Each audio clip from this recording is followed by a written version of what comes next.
खबर शामिल करेंगे। सिंध पुलिस में तबादलों का नोटिफिकेशन जारी कर दिया गया। एसएसपी AVLC अमजद शेख का तबादला करके एसएसपी केमाड़ी मुकर्रर कर दिया गया। समीउल्लाह सुमरो को एसएसपी खैरपुर मुकर्रर कर दिया गया।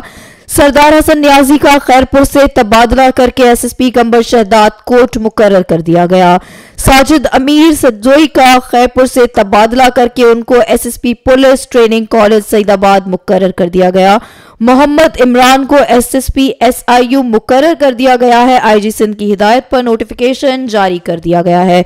खबर से आपको एक बार फिर आगाह करेंगे। सिंध पुलिस में तबादलों का नोटिफिकेशन जारी कर दिया गया। एसएसपी AVLC से अमजद शेख का तबादला करके एसएसपी केमाड़ी मुकर्रर कर दिया गया। समीउल्लाह सुमरो को एसएसपी खैरपुर मुकर्रर किया गया। सरदार हसन न्याजी का खैरपुर से तबादला करके एसएसपी कंबर शहदाद कोट मुकर्रर कर दिया गया। साजिद अमीर सदोजोई का खैरपुर से तबादला करके उनको SSP police training college Saidabad मुकर्रर कर दिया गया। मोहम्मद इमरान को एसएसपी SIU मुकर्रर कर दिया गया। आईजी सिंध की हिदायत पर नोटिफिकेशन भी जारी कर दिए गए।